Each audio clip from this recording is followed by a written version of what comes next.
Catherine de' Medici, the Serpent Queen who became one of France's most powerful 16th-century rulers. Often regarded as brutal and calculating, the powerful Catherine de' Medici is much maligned. But how should we regard her actions and power? HistoryLand considers the life and legacy of the fascinating royal, from her historical unpopularity to her influence on the history of Europe. Catherine de' Medici was never meant to be queen. The orphan of Florence suffered more losses during her childhood than most people do in a lifetime. Yet fate struck, and the Duchessina, as she went on to be called by the Florentine people, ended up marrying into the French royal family. Little did she know that, one day, she would become Queen of France. Catherine was born in Florence on the 13th of April 1519 to Lorenzo de' Medici, the ruler of the Kingdom of Florence, and his wife Madeleine de la Tour-d'Auvergne. Within 3 weeks of her birth, Madeleine died from a violent fever and Catherine was left without a mother. Shortly afterwards, her father, who was also the Duke of Urbino, had to defend the region after it was attacked by Francesco Maria, a former Duke of Urbino who had plotted his revenge during a vulnerable time for Lorenzo's family. Lorenzo sustained injuries in the town's defense and died of his wounds amid other disease complications in May 1519. Despite relatives who stepped in to look after Catherine after the death of her parents, the little Duchess was now alone in the world. Nothing could replace parental love and protection, or, at least, almost nothing. Initially, Catherine was looked after by her paternal grandmother, Alfonsina Orsini, but when Alfonsina died in 1520, Catherine was left with her aunt, Clarisse de' Medici. By 1527, the ruling Medicis had been overthrown by a faction that opposed Giulio de' Medici, who had been elected as Pope Clement in 1523. Catherine was then raised in several convents until peace was reached, at which point Clement summoned her to go and live with him in Rome. He cared for her and also arranged her union to Henry, Duke of Orleans, the second son of King Francis I of France, in early 1533. The young couple were married in Marseille on the 28th of October 1533. Aged just 14, Catherine had now entered into the French royal family, a life-changing experience. How did Catherine become governor of France? Catherine's marriage to Henry II was not a happy one. As queen consort following the death of Francis I in 1547, Catherine was fully devoted to her husband, but in reality, she was the third wheel in the relationship. Henry II was profoundly in love with his royal favorite, Diane de Poitiers, who exercised enormous influence over Henry's life. There were 3 people in this union and, as a result, Henry spent very little time with his wife, to the point where courtiers gossiped that the queen was infertile. After all, Henry had illegitimate children with other mistresses. But after nearly a decade of further humiliations, Diane actually helped the royal couple conceive. Worried that she could lose her position and influence at court if the king were to remarry a younger and more enticing wife to sire an heir, Diane made sure that Henry frequented the royal chamber. Catherine was no threat to her, even with heirs, as Diane had secured the king's affection and sexual attraction. From 1544 onwards, Catherine and Henry had a total of 10 children, 7 of whom survived to adulthood. It was through her sons that Catherine built up her own political power. When Henry II died following injuries sustained during a jousting tournament in 1559, Catherine's situation at court changed in an instant. At first, she acted as a political advisor to her eldest son, Francis II of France. Though Henry had allowed her little influence as queen consort, she had previously been made regent by her husband in 1552 while Henry was absent at the siege of Metz, and she used this brief political experience under Francis II.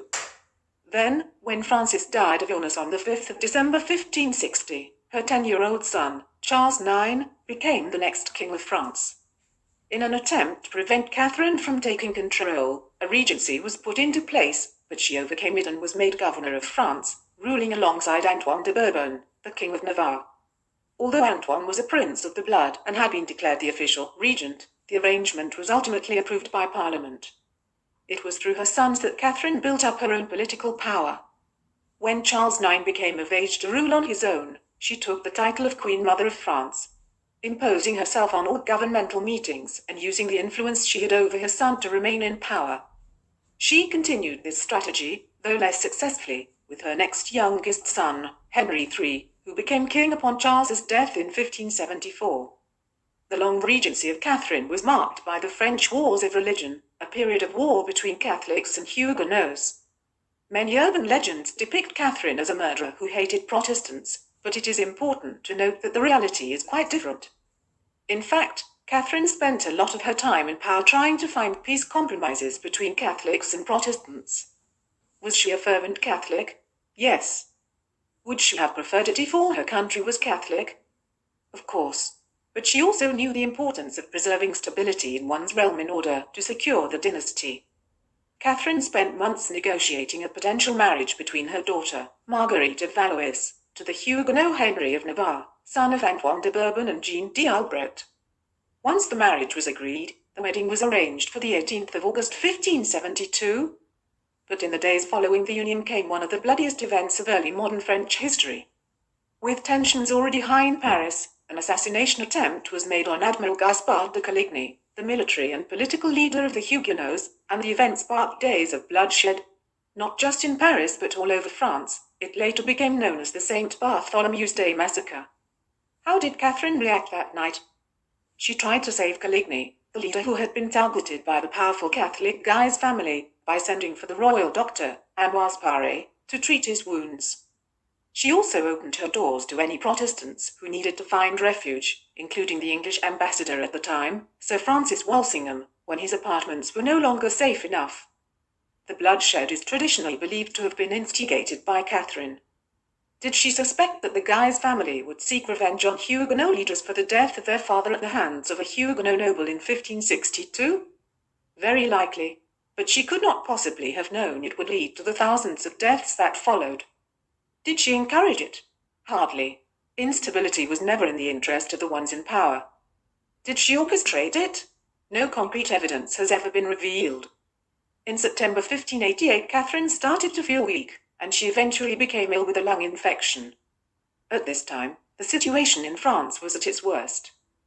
The authority of Henry III, her favorite son, had been contested to the point when, in May 1588, he had to flee Paris as it was besieged by the Catholic League led by the Guises. Catherine spent her time trying to advise her son, but he no longer wished to listen to her. Her illness progressed and she continued to feel powerless as she watched her son's own power being diminished.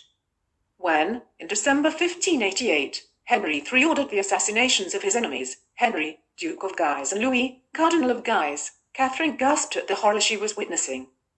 She knew that the French people would never forgive such treacherous behavior from a king.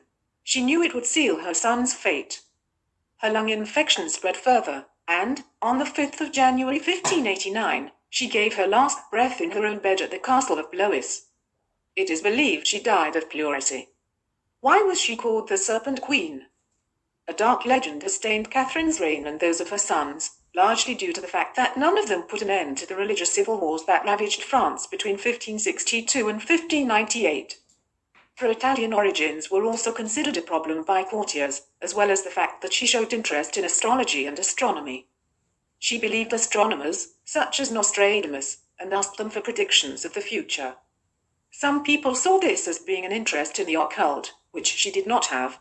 And, little by little, her detractors wrongly portrayed her as a serpent queen who knew how to poison her enemies and who was heartless with the people of France. These attacks could not be further from the truth. Catherine, like any other ruler, did plot and lie when needed in order to protect her authority, or that of her sons, but she also showed how much she truly cared about the preservation of France, and always tried to find ways to promote peace and reach stability within the borders of her realm. Catherine was also fond of art and a keen collector of it. During her lifetime she acquired a great deal of tapestries, sculptures, rich fabrics, furniture and pottery, as well as portraits she commissioned from Jean Clouet and his son, Francis Clouet. She also had a passion for architecture, ordering the renovations of important buildings such as the castles of Montsozabri and Chenonceau. She spent a huge amount on the arts, but was never truly recognized as a patron, partly because of the dark legend that still hangs over her reign today. By her end, Catherine had become a force to be reckoned with. From orphan to queen consort, to queen mother, she drastically influenced French history by producing three of the nation's kings.